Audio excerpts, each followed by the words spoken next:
Oh, hey. Hey, guys. Chelsea and Rockford are working right now, making the big bucks, but this week's video is about horror dating stories featuring me, of course. No one else. Oh, well, them too, but mostly me. Watch it. It's amazing. See ya.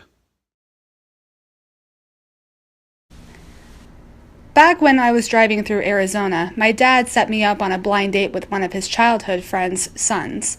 Neither of us were very happy about it. However, after we met, we both thought the other was cute and thought, why not? I was dressed up, heels and all. He stayed comfortable in jeans, boots, and a cowboy hat. Did I mention he was from Wyoming? His plan was to see a movie. Great. We jumped in his truck and headed for the theater, in Las Vegas. It was almost an hour-and-a-half drive away. That gave us plenty of time to talk, me about my classical violin career, and he about his bull riding adventures. I mentioned he was from Wyoming, right?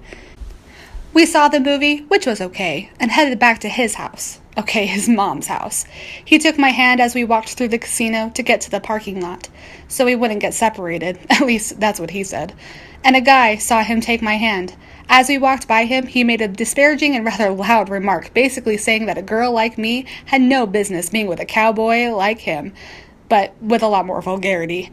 My date stopped dead in his tracks. It actually jerked me to a halt as well. He turned around and said, "What did you say?" The guy, "You heard me," and made the comment again louder this time. The words were barely out of his mouth, and my date let go of my hand, made a fist, and punched him so hard and knocked the guy to the floor. I was stunned. As you can imagine, it caused a ruckus. People quickly started to run, and my date grabs my hand and says, "Run!" He practically yanked me off my feet. Not having a choice and a little in shock, I started to run too. All I could say was, "What? Why?" Pulling his cowboy hat down, presumably to mask his face from the cameras, he said, "Because I'm a wanted man in Vegas." Needless to say, we had a much different conversation on the ride home. Thanks, Dad.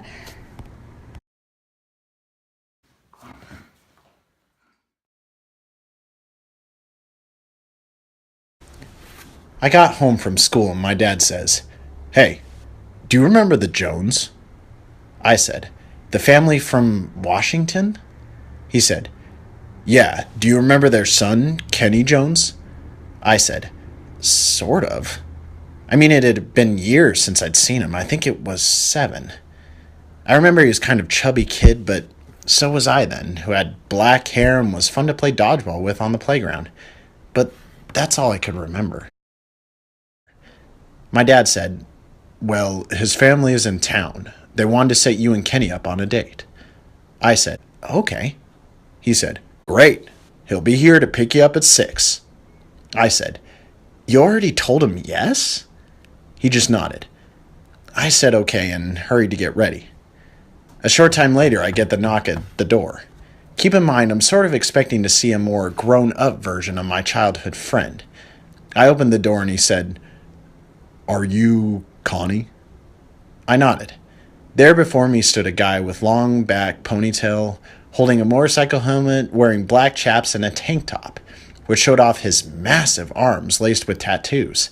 Not that there's anything wrong with that. He was not chubby anymore. He said, "I remember you. You were nice to me." I was glad. I really didn't want this guy mad at me. He said, "Are you ready to go?" I said, "Yep." We really couldn't talk because the motorcycle was way too loud however, we were stopped at a light. So every light I would ask him a question. First light. First question. "Where are we going?" He said, "I don't know, just winging it." Next light. Second question. "How long have you been riding a Harley?" He said, "That depends." Next light. Third question. "It depends?" "It depends on what?" He said, "On whether you want to know how long I've been riding in total, or just since I got out of prison." I stopped asking questions. Hey guys, it's Rockford. And Chelsea, thanks for joining us on our train wreck of a video. Trust me, these were true stories and we feel for them. Join us next time when we talk about returned missionaries and have a special guest star we get to interview. That's It's been great. Oh, yeah. Just click that subscribe button. We need money. We are. need lots of money. Hey, who Oh, gave you gosh. the camera? Run! Ah!